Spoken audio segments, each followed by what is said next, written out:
मनुस्मृति के चौथे एपिसोड में आप सबका स्वागत है। मेरी ओर से सभी दर्शकों को बहुत-बहुत नमस्कार और प्रणाम। इस चौथे अध्याय में हमारी चर्चा का विषय रहेगा गृहस्थ आश्रम। मेरे साथ चर्चा में है डॉक्टर रवि प्रकाश आर्य। रवि प्रकाश आर्य जी संस्कृत के बहुत बड़े विद्वान हैं। लगभग 84 से अधिक पुस्तकें लिखी हैं उन्होंने और 100 वॉल्यूम में लिखी हैं। आजकल वो अमेरिका के शिकागो में रह रहे हैं। अ, इस बारे में मेरी आप सबसे एक अनुरोध है कि मनुस्मृति को लेकर किसी भी प्रकार के कोई प्रश्न आपके मन में या कोई जिज्ञासा हो, तो कृपया कमेंट सेक्शन में हमें लिख के भेजिए, ताकि हम अगले एपिसोड में उनका उत्तर दे सकें। चलिए तो डॉक्टर साहब अब शुरू करते हैं। ब्रीफ में आप प्लीज ये बताओ कि चौथे अध्याय की क्या विषय वस्तु है? मनु ने क्या लिखा है चौथे अध्याय? सबसे पहले मैं भी प्रोफेसर गौर जी आपको और अपने सभी दर्शकों को नमस्ते कहता हूँ। जी, जैसा कि आपने अपने इंट्रोडक्शन में ही बताया, जो चौथा अध्याय है वह भी एक ढंग से तीसरे अध्याय का एक्सटेंशन है, क्योंकि जी, तीसरे अध्याय में गृहस्थ आश्रम की चर्चा हुई। अब जो गृहस्थी है, जैसा कि मैंने पहले भी बताया था, गृहस्थ आश्रम ही मुख्य आश्रम है, सब हुँ, आश्रमों का आधार है। और गृहस्थी को ही आजीविका करनी है, भोजन की व्यवस्था सब गृहस्थी करेगा।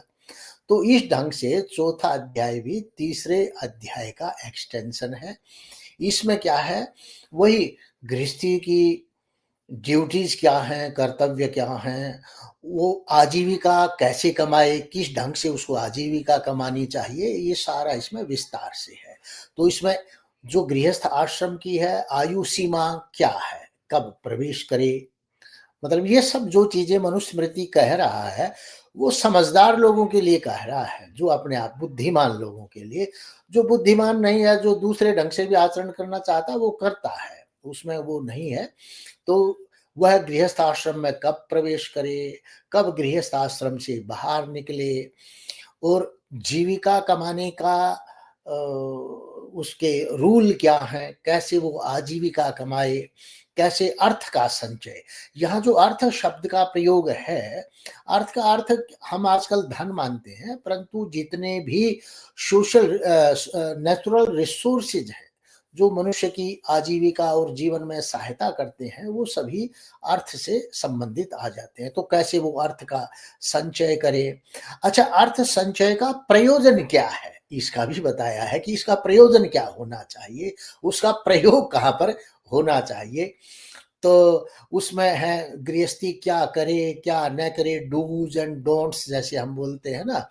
फिर उसमें है कि पंच महायज्ञ वह क्यों करे, अग्निहोत्र करे, रोज यज्ञ करे, दर्श और पूर्णमासी याग भी करे, अमावस्या का और पूर्णमासी की यज्ञ भी वह करे। और जो नवसश्येष्टि है, जब नया अन्न आता है, तो कहता है नवसश्येष्टि भी करे। इष्टि का अर्थ है यज्ञ। जब नया वो आता है, अन्न आता है, तो भी वो यज्ञ करे। अच्छा, जो अच्छे विद्वान हैं, सन्यासी हैं, उनकी वो होस्टिंग करे।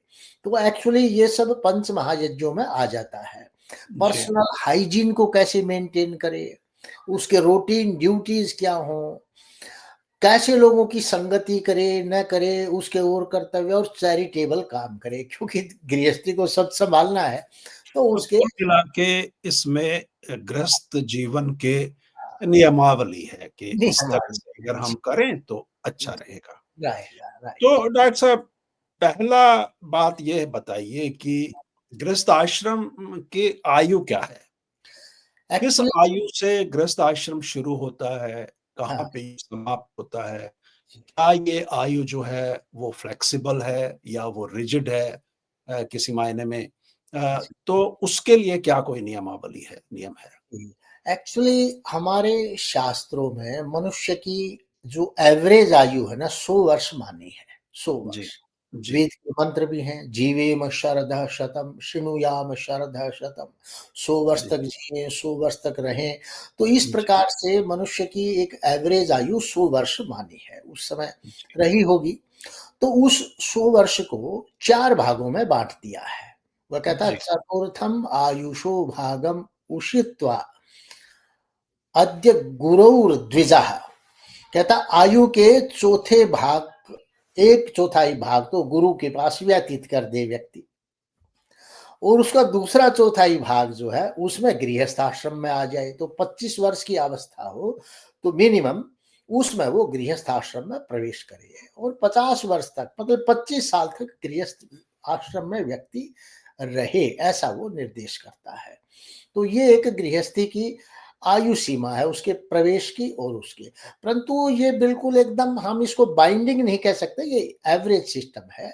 कोई व्यक्ति थोड़ा बहुत आगे पीछे भी हो जाए तो उसमें ऐसा नहीं है कि कोई नुकसान हो जाएगा या कोई गलत हो जाएगा, इलीगल हो जाएगा। ये एक स्टैंडर्ड, जैसे हम बोलते हैं ना, बस स्टैंडर्ड है, ये एक स्टैंडर्ड है। अब जी। कई बार स्टैंडर्ड से कम भी हो जाता है, कई बार स्टैंडर्ड से ज्यादा भी हो जाता है। बाकी तो एक जगह तो मनु ये भी कहते हैं कि 36 वर्ष की आयु तक विद्या अध्ययन करे, और अलग ब्रह्मचारी के अलग-अलग हैं। 24 वर्ष का ब्रह्मचर्य है, 32 वर्ष का है, फिर 36 और 48 वर्ष का तो आदित्य ब्रह्मचर्य है। तो उस ढंग से भी आप ब्रह्मचर्य आश्रम में आप ज़्यादा समय लगाएँगे और गृहस्थ को भी उसी में व्यतीत करना चाहेंगे तो व्यतीत कर सकते हैं। तो डॉक्टर साहब, एक बात जो हम इससे डिड्यूस कर सकते हैं मेरे ख्याल में, हुँ, कि इसका मतलब ये है कि मनुस्मृति के आधार पे, जैसे आपने बताया, या कि बाल विवाह की परंपरा उस समाज में नहीं थी। नहीं, बिल्कुल नहीं। जब आप कह रहे हैं कि 25 वर्ष या उसके आसपास हाँ, अगर कोई विवाह करेगा तभी तो वो गृहस्थ आश्रम में जाएगा। बिल्कुल, तो बिल्कुल। इसका मतलब ये जो बाल विवाह की कुप्रथा हमारे यहाँ आई, ये कब आई आपके हिसाब से? मेरे हिसाब से ये जो बाल विवाह की कुप्रथा आई ना, ये जब मुस्लिम इन्वेडर्स आए भारत में, और वो क्योंकि बुर्के की भी व्यवस्था चली, पर्दे की भी व्यवस्था चली, वहाँ पर क्या था कि औरतों को बुरी नज़र से देखते थे। उस दृष्टि से लोगों ने सोचा भई कोई अनाचार ना हो जाए, तो छोटी अवस्था में बच्चों की शादी करने लग गए। और हमारे यहाँ तो प्राचीन काल में पर्दा व्यवस्था भी नहीं थी। वो तो जी, क्योंकि पर्दे की व्यवस्था भी जब आई कि जब कोई कुदृष्टि से किसी को देखता है तो सब लोग अपने आप को बचाने का प्रयास करते हैं। तो उस दृष्टि से इस प्रकार की कुरीतियाँ भारतीय समाज में आई। हमारे यहाँ ऐसा नहीं था, हम तो एक बिल्कुल एक इस प्रकार का सिस्टम था जो कि सबसे आदर्श सिस्टम उसको कह सकते हैं। जिसको हम आइडियल बोलते हैं ना, कि आप उसके बियॉन्ड जा ही नहीं सकते। पूरी भारतीय व्यवस्था में वो आइडियल सिस्टम है। आप तो उसी आपके आपके हिसाब से हम ये समझें कि जो चाइल्ड मैरिज की हाँ, या बच्चों के विवाह की जो रीति पड़ी या कुरीति पड़ी, उसके मूल में जो आक्रांता हैं, उनके द्वारा किया गया अनाचार और अच्छा, अत्याचार ही रहा। बिल्कुल। उससे पहले भारतीय समाज में इस प्रकार का कोई बात नहीं नो, थी। नो। जो स्त्री दाह था, जिसको सती बोलते थे, सती हो जाती थी, जी, हज़ारों स्त्रियाँ, वो आक्रमणकारियों के कारण ही ऐसा ये सब चलने लगा। ऐसी जी, ऐसा हमारे धर्म शास्त्रों में कोई उल्लेख नहीं है। ठीक है। तो पहले जो गृहस्थ का पहला जो था वो तो विवाह ही है ना, पहली संस्था तो। जी, जब जी। तो उसको लेकर कोई विशेष नियम जिन पे आप प्रकाश डालना चाहें? हालाँकि हमने विवाह को लेके कल बातचीत कर ली थी, हाँ, नहीं, पर विवाह के बारे में विशेष ये है कि व्यक्ति को पूर्ण शिक्षित, जब तक माता और पिता हुँ, वाले लोग पूर्ण शिक्षित ना हों, उनको धर्मशास्त्र, पाक शास्त्र सबका पूर्ण ज्ञान न हो, तब तक विवाह नहीं करना चाहिए। इसलिए 25 वर्ष की आयु सीमा दी है, क्योंकि जो अच्छा, अशिक्षित माता-पिता हैं वो अच्छी संतानों को उत्पन्न नहीं कर सकते, क्योंकि संतान उत्पत्ति की भी एक प्लानिंग होती है, एक प्रक्रिया होती है, उसको पढ़ा-लिखा व्यक्ति समझ सकता है। इसलिए, और क्या है कि बार-बार मनु हमारे यहाँ पर शब्द का वो प्रयोग करता है, विप्र, द्विज, लोग उसका शाब्दिक अर्थ करते हैं, जैसे ब्राह्मण, वो नहीं है, द्विज का अर्थ है पढ़े-लिखे व्यक्ति, विप्र है समझदार व्यक्ति। तो वो समझदार पढ़े-लिखे लोगों को एड्रेस कर रहा है, क्योंकि कई बार मूर्ख तो मानता नहीं ना। हमारे यहाँ भी कहावत है ना, भाई समझदार की मर है। सब लोग समझदार है, कोई यार तू मान ले, कोई नहीं, वो तो नहीं माने, तू मान ले। तो समझदार व्यक्ति के लिए ही ये सब नियम कानून भी है। और जी, जो अ, अड़ियल है, मूर्ख है, उसके लिए कोई सिस्टम नहीं है, सब समझदार लोगों के लिए है। तो समझदार लोगों के लिए ये व्यवस्था है। अगर आप ऐसा करना चाहें, तो उत्तम आइडियल सिस्टम को की तरफ बढ़ने का प्रयास करें। यदि आप हठधर्मिता रखते हैं, आप नहीं मानते, तो आप जैसा चाहे वैसा आचरण करें, क्योंकि समाज में हर समय सब प्रकार के जो एलिमेंट हैं, वो रहते रहे। तो दूसरा जो स्टेप है, दूसरा जो है वो, अब आपने विवाह तो कर लिया मनु के अनुसार, तो हाँ, उसके बाद फिर धन चाहिए ना परिवार चलाने के लिए, बिल्कुल अर्थ सच है ये? चाहिए। हाँ, कुछ तो चाहिए। तो राइट। उस धनार्जन के लिए हाँ। कोई नियम है जी, मनु बिल्कुल, संहिता में मनु ने या बहुत नहीं? ही अच्छे नियम बताए हैं और हमारे सभी शास्त्रों में बताया है। जी, मनु कहते हैं, कहता है परित्यजेत अर्थ कामौ यौ शाताम धर्म वर्जितौ। कहता हुँ, अर्थ या काम, 4 पुरुषार्थ है ना, अर्थ माने रिसोर्सेज का अर्जन करना, और काम माने अपनी इच्छाएं पूर्ण करना। कहता जी, अर्थ और काम, उन दोनों अर्थ और काम को छोड़ देना चाहिए, धर्म वर्जित, जो धर्म संगत न हो। हुँ, मतलब अगर धनार्जन भी हो रहा है, वो धर्म संगत नहीं है, तो नहीं करना चाहिए। अगर आपकी इलिजिटिमेट डिजायर्स हैं, तो वो भी आपको पूरी नहीं करना चाहिए। और वो बड़ा स्पष्ट कहते हैं, धर्मम च अपि सुखोदरकम, जो धर्म है ना, धर्म के अनुसार पालन जो है, सुख को जन्म देता है और आदमी को आनंदित भी रखता है। और आगे वो धर्म क्या है, अब उसके बारे में भी मनु बता रहे हैं। कोई धर्म का मतलब कोई ऐसा नहीं कि रिलीजियस बन के करना है। कहता अद्रोहेण एव भूतानाम अल्पद्रोहेण वा पुनः। कहता है किसी भी, जब आप धन कमाएं, जीविका का अर्जन करें, तो किसी भी प्राणी के साथ, भूत कहता प्राणी, मनुष्यों के साथ नहीं, किसी भी प्राणी के साथ अद्रोह होना चाहिए, हिंसा नहीं होनी चाहिए। या थोड़ी बहुत हो तो बहुत अल्प हिंसा हो। हिंसा, अगर आप किसी का मन दुखा करके, किसी प्राणी की हिंसा करके अर्थ अर्जन करते हैं, तो कहता है वो तर्क संगत नहीं है, वो ठीक नहीं है, अर्थ में शुचिता नहीं है। वो एक बहुत सुंदर प्रयोग करते हैं, मनु एक शब्द का प्रयोग करते हैं, अर्थ शौच, अर्थ में शुचिता कैसे आए। तो वो कहता है अर्थ की जो शुचिता है, वो सब शुचिताओं से उत्तम है। आप शरीर को भी शुचि बना लें, खूब स्नान करें, टिप टॉप रहें, परंतु अर्थार्जन में शुचिता नहीं हुई, तो उसका कोई फायदा नहीं है। और इस पे वैशेषिक दर्शन ने भी बहुत अच्छी बात कही है। अब लोग कहते हैं ना भाई, ईमानदारी से हमने धन कमाया। वैशेषिक कहता ईमानदारी से धन कमाना अच्छी बात है, परंतु ईमानदारी से धन कमाने के बावजूद भी यदि आपने यमों का पालन नहीं किया, हमारे यहाँ 2 शब्द हैं बड़े प्रसिद्ध है, यम नियम, सब बोलते हैं, हुँ। परंतु यम क्या है और नियम क्या है, इसके बारे में विचार कोई बहुत कम करते हैं। चलिए हम यम और नियम पे यहाँ रुक जाते हैं। जी, 2 सवाल थोड़ा-सा आप बताइए पहले। जी, पहले तो इससे ये हम कह सकते हैं कि जो वॉयलेंस है, जो हाँ, हिंसा है, जी, अहिंसा रूपी जो मूल्य है हाँ, भारतीय समाज में, वो सिर्फ़ गांधी या महात्मा बुद्ध की देन नहीं है, उससे पहले भी हमें मिलता है वैदिक साहित्य में या मनु संहिता में उसका उल्लेख है, कि बिल्कुल। हिंसा नहीं करनी है आपको किसी भी जीव के प्रति। जी, बुद्ध और गांधी ने ये जो कंसेप्ट है, भारतीय शास्त्रों से लिए है, और कोई बाहर से थोड़ा ही आया है। हमारे जी, यही हिंसा का बड़ा महत्व, अहिंसा परमो धर्म है, कहा सबसे बड़ा कर्तव्य मनुष्य का क्या है, अहिंसा है। और हमने तो अहिंसा की गहन व्याख्या भी की है। कहता मन से, वचन से और कर्म से। मन में जी, भी किसी के बारे में बुरा सोचना है ना, अहिंसा है। हुँ, कर्म से तो है ही है, और वचन से आप किसी को गाली दे दो, आप शब्दों का प्रयोग करो, उसका मन दुखित हो, वो भी हिंसा में आता है। तो हमारे यहाँ तो हिंसा की जो परिभाषाएँ हैं, गूढ़ है, बड़ा उसका गूढ़तम प्रयोग हुआ है। मैंने कहा कि आइडियल जो सिचुएशन है हर कंसेप्ट की, वो हमारे शास्त्रों में मिलती है।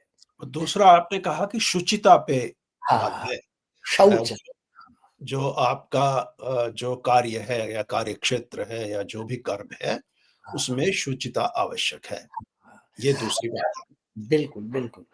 जो शुचिता है ना, मतलब पवित्रता कैसे बने, वो जो शुचिता का आधार है ना, यमों का पालन करना है, यमों जी। का। वहाँ पर जी। यम आता है। अब ये यम क्या है? देखिए हुँ, संक्षेप में तो मैं बताऊँ नियम के बारे में। नियम है सेल्फ डिसिप्लिन।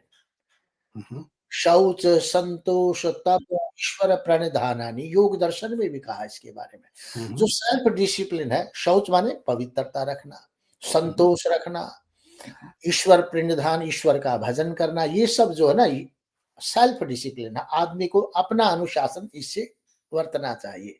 परंतु जब आदमी समाज में जाता है ना, तो सेल्फ डिसिप्लिन अकेला काम नहीं करेगा। ईमानदारी जो है ना सेल्फ डिसिप्लिन है। आपने ईमानदारी से धन कमाया। परंतु वो सेल्फ डिसिप्लिन जब आप सामाजिक व्यक्ति बन गए तो काम करना बंद कर देता, फिर वहां आ जाता यम। यम को हम आजकल कानून भी कह सकते हैं। यम में 5 चीजें आती हैं और इसका जो प्रयोग है मनुस्मृति में तो धर्म के नाम से कहा ही है। पतंजलि भी योग दर्शन में इसका प्रयोग करते हैं। यम में 5 चीजें। सबसे पहला है अहिंसा, सत्य, अस्तेय, ब्रह्मचर्य और अपरिग्रह। अब ये आपके धनार्जन में कैसे शुचिता लाएंगे, वही पहला। अहिंसा, अगर आप धन कमाते हैं, कहीं भी किसी प्रकार की हिंसा होती है, तो अर्थ में शुचिता नहीं है। जी। और जब आप समाज में किसी से इंटरेक्शन करते हैं, धन कमाते हैं, तो आप झूठ बोलते हैं, असत्य भाषण करके आपने पैसा खसूट लिया, किसी का लूट कर ली, झूठ बोल के ये करके, तो वो भी अर्थ की शुचिता नहीं, क्योंकि वहाँ सत्य नहीं रहा है। हुँ, और तीसरा है अस्तेय, चोरी नहीं करनी है। आप सोचे यार इसकी ये प्रॉपर्टी तू कब्जा ले, लोग कर देते हैं ना, बैठ जाते हैं, कब्जा कर लेते हैं। अस्तेय का प्रयोग नहीं होना है।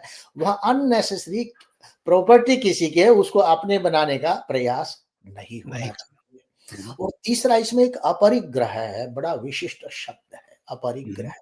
अपरिग्रह को बोलते हैं आवश्यकता से अधिक धन का संचय न करना। जितनी आवश्यकता है उतना ही आप संचय करें, परंतु आज की जो व्यवस्था है उसमें तो धन संचय की बात है। और आवश्यकता से अधिक धन से जब हम करते हैं, होर्डिंग करते हैं, तो क्या होगा? कुछ लोग जिनके पास नहीं है, वो बेचारे भूखे मरने लगेंगे, उनको भोजन नहीं मिलेगा। तो हमारे यहाँ एक शेयर्ड प्रॉस्पेरिटी की बात है। हुँ, सबका हुँ, साझा विकास, साझी समृद्धि होनी चाहिए। एक व्यक्ति की समृद्धि नहीं होनी चाहिए। नियम कानून इसीलिए बनाया अर्थ शुचिता में। केवल आपका अर्थ से प्रयोजन नहीं है, सबका इसमें समृद्धि हो, सबको इससे सहायता मिले, इसलिए अर्थ शुचिता की बात उसमें कही है। तो सबका साथ, सबका हाँ। विकास जो है उसका मूल मनुस्मृति में है कहीं। स्मृति में है। जी। तो क्या है, ईमानदारी से कमाया परंतु यमों का पालन नहीं किया, तो वो धन भी किसी काम का नहीं। पर मैं तो ईमानदारी से कमाया, पर आपने अहिंसा की, सत्य नहीं बोला, अस्तेय किया, अपरिग्रह नहीं किया, तो ये सब चीजें उसमें आ जाते हैं। जी। तो ये तो हो गया कि धन संचय किस तरह किया जाए, क्या नियम है उसके। जी, जी। अब आप ये बताइए कि धन संचय का उद्देश्य क्या था? हाँ, हाँ, बिल्कुल। अब आज के समय में हम देखते हैं, भारत में भी और हाँ, दुनिया भर में, वेस्टर्न सिविलाइजेशन में और जिस देश में मैं और आप दोनों हैं, जी, जी। यहाँ तो मतलब पूरी तरह से धन का ही महत्व है समाज में। हाँ जी, अगर अच्छा। आपके पास पैसा नहीं है, तो हाँ, आपके पास चाहे कितना ही ज्ञान है, उसका कोई अर्थ रह नहीं जाता। यस। तो उस समय धन का उद्देश्य क्या था? आपने बिल्कुल। कमा लिया, तो क्या करोगे? राजा तो आप बन नहीं सकते, राजा तो ऑलरेडी है जी, या जी। राजा तो और सिस्टम से बन रहा है। जी, जी, जी, जी। तो अब क्या करोगे आप? बिल्कुल, देखिए मनु यही चाहते हैं कि भई धन धन तो देखिए गृहस्थी धन का संचय तो करेगा, जी। धनार्जन करेगा, संचय नहीं कहता धनार्जन कहता है, हाँ, हाँ। परंतु धनार्जन में संचय भी हो जाता है। जी। तो जब संचय होता है तो वो ये कहते हैं भई इसके 2 ही लक्ष्य हैं। पहला कहता है यात्रा मात्र प्रसिद्ध्यर्थम स्वई कर्म भीर अगर्हितई। हुँ, कहता है यात्रा, जीवन यात्रा आपकी चले, आपके जीवन सुखमय हो, हुँ, उसका वहां पर प्रयोग करें। दूसरे, परलोक सहायार्थम, दूसरे लोगों की भी उससे सहायता हो, क्योंकि हमारे यहाँ तो गृहस्थी जो है वो सन्यासी की भी सहायता कर रहा है, हुँ, वो वानप्रस्थ कर रहा है, ब्रह्मचर्य आश्रम में भी सारा डोनेशन उसी का चल रहा है, राजा को कर भी दे रहा है। तो पर सहायार्थम, दूसरे की वो सहायता भी करे।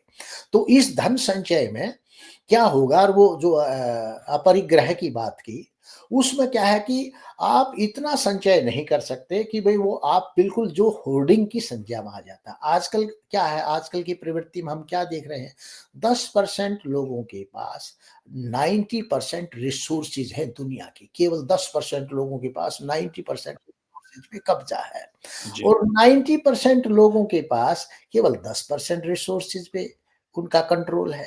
तो क्या है, वो जो 90% लोग हैं ना, भूखे मर रहे हैं, भूखमरी है, मिज़री है, और पता नहीं क्या-क्या है। कई तो कुपोषण के ऐसे भी देश हैं जहाँ कुपोषण ही कुपोषण है। तो वो जो व्यवस्था है, इस प्रकार की जो ये बहुत बड़ी खाई है गरीबी और अमीरी की, ये उस व्यवस्था से उत्पन्न होती है।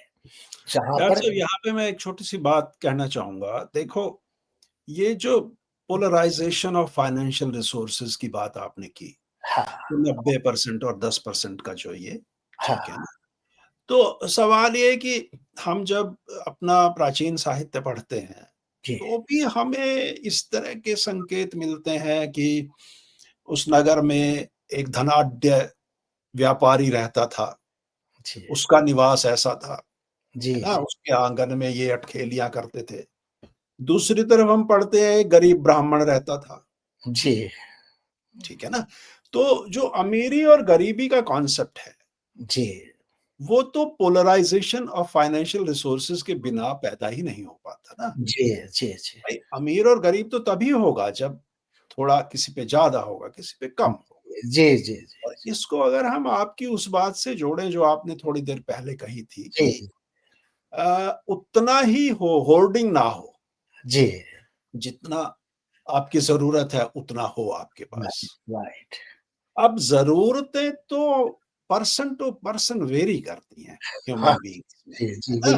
बिल्कुल। भाई हम कोई बैल तो नहीं है या गाय तो नहीं है कि बस इतना खोर में डाल दिया और इतना ही चाहिए और बस उसके बाद मुक्त हो गए हम तुरंत। राइट, तो हमें राइट। तो ये भी सोचना है कि कल को अगले साल अगर तू बीमार पड़ गया तो तेरे पास, तेरे परिवार के पास 2 महीने का राशन मिल जाए तुझे। नहीं, ठीक है। होर्डिंग का या जोड़ने का तो वही एक बेसिक मूल मंत्र है ना। तो बिल्कुल, क्या उस समय का समाज इस तरह की सब चिंताओं से मुक्त था? पहली बात। और जी, अगर मुक्त नहीं था, तो फिर वो संचय क्यों नहीं करेगा? जी, जी। देखिए, बिल्कुल आपने ठीक प्रश्न किया। पहले ही जो आपने सवाल किया था कि एक तरफ तो धनाढ्य व्यक्ति है और दूसरी तरफ एक गरीब ब्राह्मण है। वो जो गरीब शब्द प्रयोग हुआ ना, वहाँ संस्कृत में गरीब शब्द प्रयोग नहीं है। वहाँ शब्द हुआ अकिंचन। अकिंचन का अर्थ है मुझे कुछ नहीं चाहिए। मतलब ऐसे विद्वान लोग भी थे, उनको ज़्यादा भौतिक वस्तुओं की आवश्यकता नहीं थी। वो तो रोज़ की रोज़ अपनी आजीविका कमा लेते थे। फिर इसलिए क्या सिस्टम था कि भिक्षावृत्ति भी थी। वो भीख इसलिए नहीं माँगता था, वो अकिंचन था, वो इस प्रकार का अपना जीवन चलाना चाहता था कि मैं बिल्कुल भौतिकता में न पड़ूँ और गृहस्थों के पास जाके भिक्षावृत्ति से ही अपना पेट का भरण-पोषण कर लूँ। तो उसका अर्थ ये नहीं था कि उस व्यक्ति को धन कमाने का अधिकार नहीं था या उसको वंचित कर दिया गया और दूसरा धन कमाता रहा। वो अकिंचन शब्द है, अकिंचन माने कुछ नहीं चाहिए मेरे को। उसकी प्रवृत्ति ऐसी है। ऐसे लोग भी थे स्वयं पाकी, स्वयं ही भोजन पकाते थे। वो तो उस प्रवृत्ति में थे, परंतु हमारे यहाँ ऐसा कोई व्यवस्था नहीं थी कि जैसे आपने कहा कि भई अगले वर्ष हम धन न कमा सकें इसलिए संग्रह करना पड़ेगा, नहीं। सबको मिलता था, सबका अधिकार था, सबका ठीक पालन-पोषण होता था और क्या था कि जो धनाढ्य लोग ही थे ना, वही सब सोशल उसके काम करते थे, हॉस्पिटल बनवाते थे, प्याऊ लगवाते थे, सड़क निर्माण, सारा दान और उन्हीं के द्वारा चलता था हमारे उसमें। तो वो वो तो ठीक है कि धन एक तरफ आया, परंतु उसका प्रयोग सर्वहित के लिए हो रहा था। वो नहीं, एक व्यक्ति के हित में नहीं हो रहा था। और आपकी ये बात भी ठीक है कि हर व्यक्ति की आवश्यकताएँ अलग हैं। तो अपनी आवश्यकताओं को पूरा करते हुए उससे ज़्यादा जो बनता था, वो सर्व समाज के लिए उसका प्रयोग कर दिया जाता था। ठीक है। तो डॉक्टर साहब, दूसरा जो मूल प्रवृत्ति है मनुष्य की, हाँ। कि हर आदमी सुखी जीवन चाहता है, जीवन में सुख चाहता है। जी, जी। आज के समय में सुख पर्याय हो गया है धन का। धन भाई, आपके पास पैसा है तो आप सुख के सारे भौतिक वस्तुओं को खरीद सकते हैं। बिल्कुल, बिल्कुल। अच्छा घर होगा, कार होगी, ये सब होगा। उस समय में जब आप ये कहते हैं कि भई सबको मिलता था, या तो धनाढ्य लोग बाँट देंगे या फिर राजा दे देगा या जो मिल जाएगा। बँटवारा जो है रिसोर्सेज़ का, वो लगभग-लगभग बराबर हो जाता था। तो फिर सुख जो है, उसको प्राप्त करने की कोई अलग से विधि बताई है क्या मनु ने कोई? या बिल्कुल। वही सुख है जो उस समय जैसा फ़ील करता था आदमी वैसा ही आज करता है, सिर्फ़ उसकी मूल वृत्ति में परिवर्तन हो गया? जी। बिल्कुल, देखिए, सुख सब चाहते हैं, परंतु सुख की परिभाषा हमारे यहाँ जो सुख है उसका अर्थ है स्पिरिचुअल कम्फर्ट, स्पिरिचुअल हैप्पीनेस, आध्यात्मिक प्रसन्नता। जो हम प्रसन्नता शब्द भी प्रयोग करते हैं ना, वो आत्मिक प्रसन्नता है। और जो आज सुख शब्द का प्रयोग हो रहा है, वो कम्फर्ट के नाम से हो रहा है। डॉक्टर साहब, अब मैं 1 सेकंड यहाँ रोकूँगा। आध्यात्मिक प्रसन्नता जब आप कहते हो, तो हाँ, उसको थोड़ा-सा डिफाइन करो कि जी, जी। अध्यात्म मैं जो समझता हूँ, हो सकता है मैं गलत समझता हूँ। हुँ, अध्यात्म तो अर्थ है कि हम ईश्वर के बारे में चिंतन करें, वो अध्यात्म है, जी, मोटे रूप में। पर बिल्कुल। आप क्या बताएँ उसके बारे में जी, कि अध्यात्म क्या है फिर? बिल्कुल। देखिए, हुँ, मन, बुद्धि और आत्मा, ये तीनों मिला के अध्यात्म बनता है।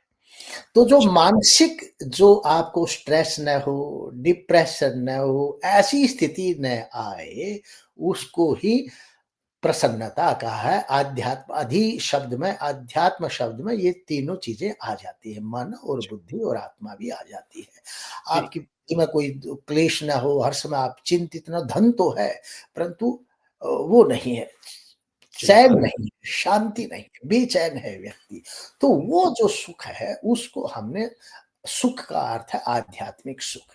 हुँ, और आज जिसको हम सुख चाहते हैं, हम कम्फर्ट की बात करते हैं। हमें कम्फर्ट मिले, सुविधा मिले।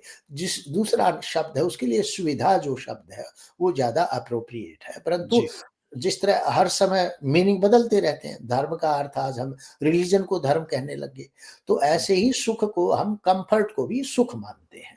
हुँ, तो हुँ, हमारे यहाँ जो और महात्मा, जो सारा बुद्धिज़्म है, बुद्धिज़्म कैसे बना? सुख के नाम से ही तो बना।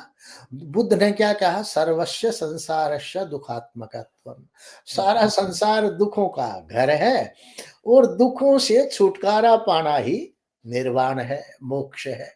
हुँ, सारा बुद्धिज़्म का बेस तो वही है ना।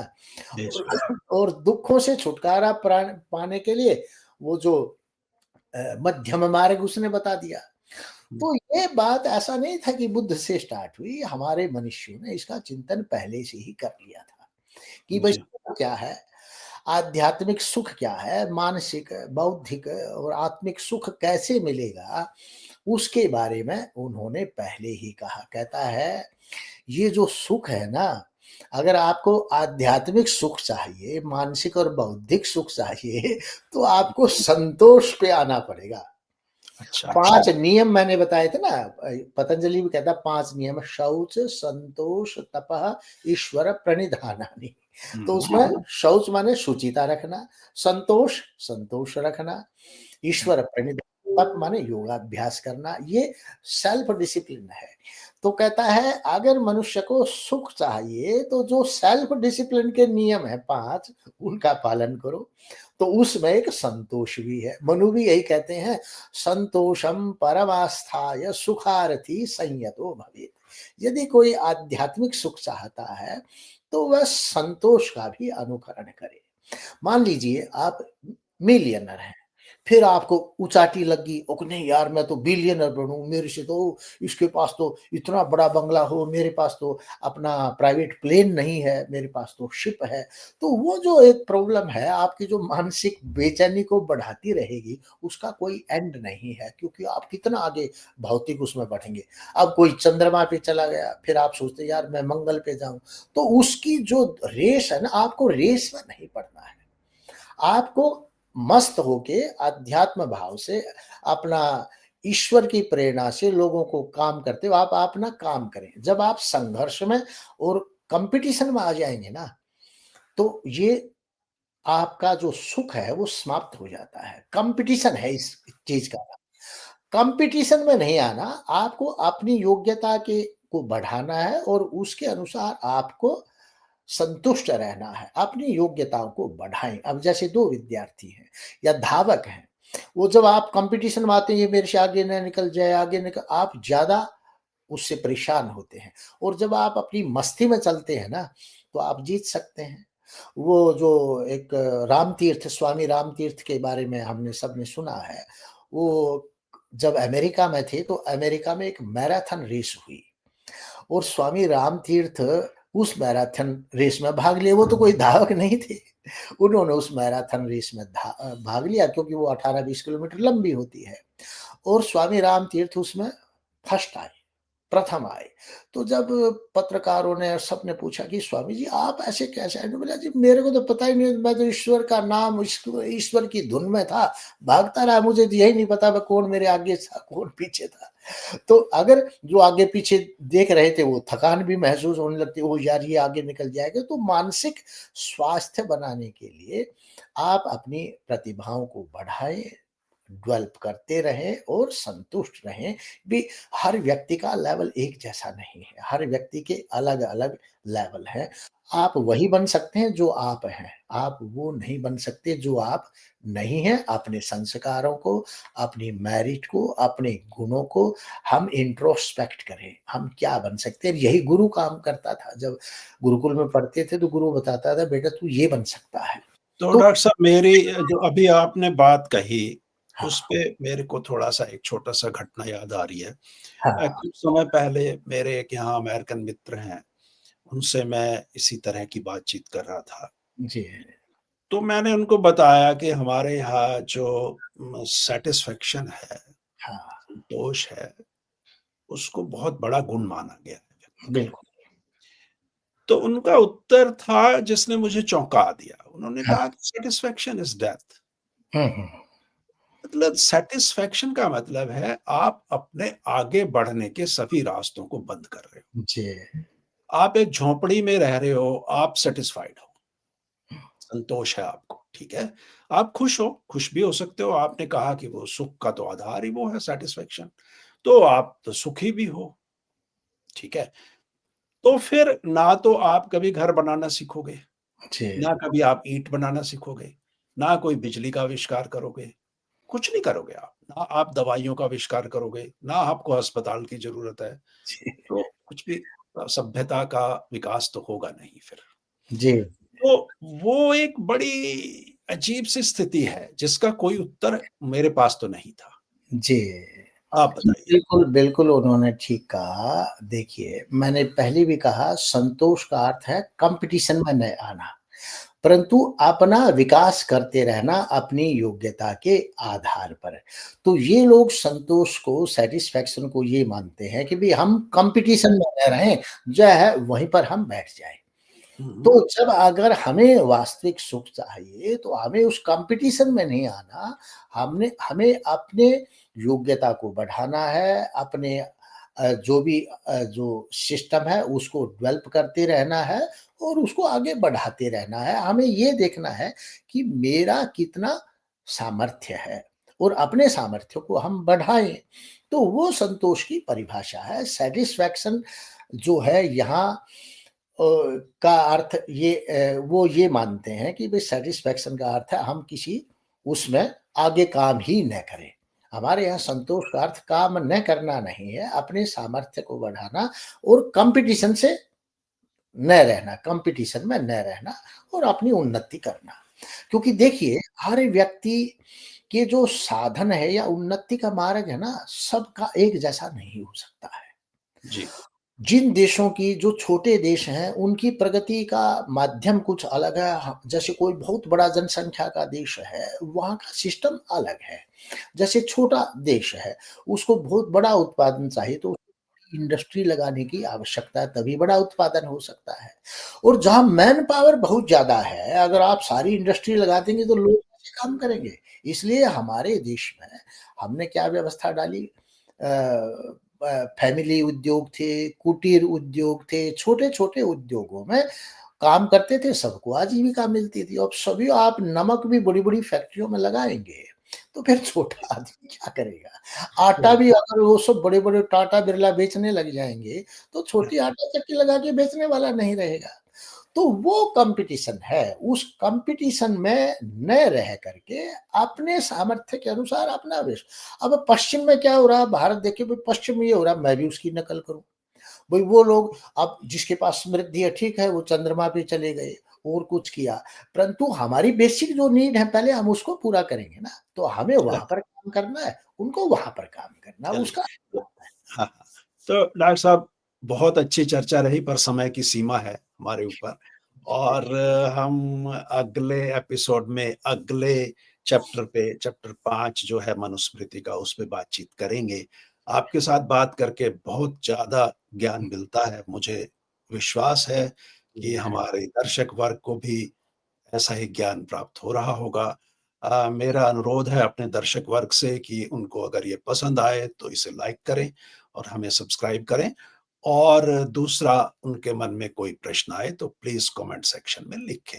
आज का एपिसोड यहीं पे समाप्त करते हैं। आपका बहुत-बहुत धन्यवाद। धन्य नमस्कार। धन्यवाद।